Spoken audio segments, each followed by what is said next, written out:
If we want this to be a first-class city, we can't have a city where women are mistreated. As women, we need to be more proactive on our own safety. We need to be more mindful of our surroundings.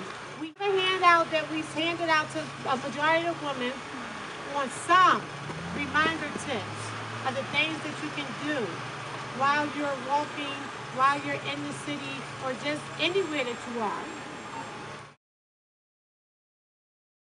This is our city. Yeah. We had to go back to the time where we were a village. Yeah. Yet until Amber was killed for her handbag outside of the door.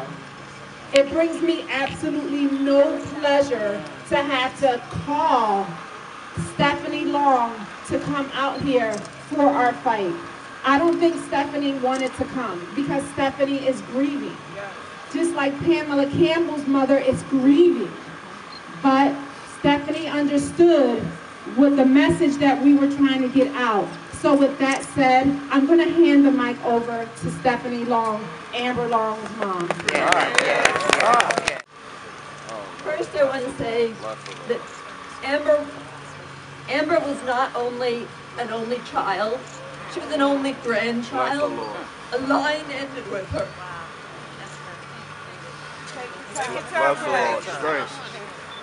Okay, we're here for Handbags for Peace. We're here as women who choose not to be cowed. I spent a lot of time thinking about this, trying to come to terms with what happened and why. And the bottom line is it wasn't about the purse. There were a dozen things he could have done to get the purse from an unarmed 90-pound girl without killing her. Instead, he shot her and he let go. He didn't even get the purse. He didn't take it. Let me tell you about Amber Law.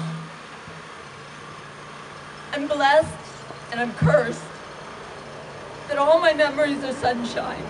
Right now we're standing in the 18th Police District. If you live here, they have 4 meetings a month. 4 of them. Every single week, one of your police districts is having a meeting. And people do not recognize that we are walking around carrying baggage and loads of violence, and it must stop. It is systematically affecting our children. It is affecting babies in the womb. We are having new generations of people who are traumatized, and this is enough. Handbags for peace. Handbags for peace. We need to have peace in our homes, peace in our hearts, and peace in ourselves. Some people say politicians don't do enough. Well, I'll tell you that we have meetings all the time. And I want you to know that there are seats in those meetings waiting for you. I have a meeting in my office every 3rd Thursday of the month at 6 o'clock for anonymous tips to be given to the police. The police are in my office on 52nd Street. All you have to do is show up. And we, as women, we can do something more. We can go after the roots of this thing. We can reach out to the children on the streets. It doesn't matter if they're yours. How they grow up affects all of us. The senseless death may be gang-related or not, but I believe this was an angry kid who sees life as unfair, himself at the bottom of the heap, and no way up. No one ever told him he could think around things and find ways out.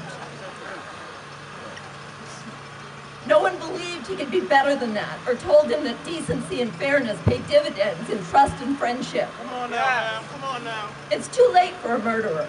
Nothing can bring my daughter back. Nothing can undo his crime.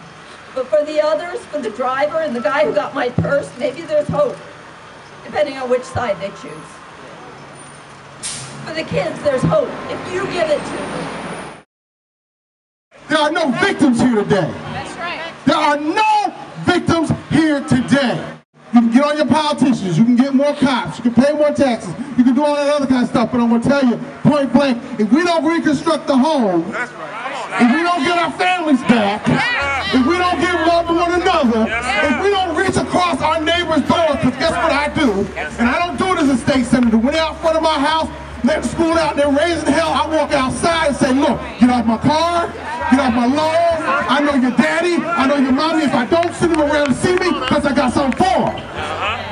So for the men out here, if you know the boy, and you do, some of y'all know these guys. Yes. You gotta start with the reality that one, you gotta take the guns out of their pocket. That's right.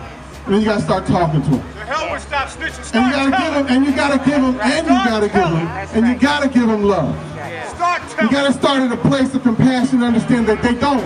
And this mother was amazing. I don't even know how she said it. I don't even know how she got the words out of her. That was, this young man, whoever did this, obviously started from a place of emptiness, despair, frankly not thinking anybody cares about him for them to take some actions like that way.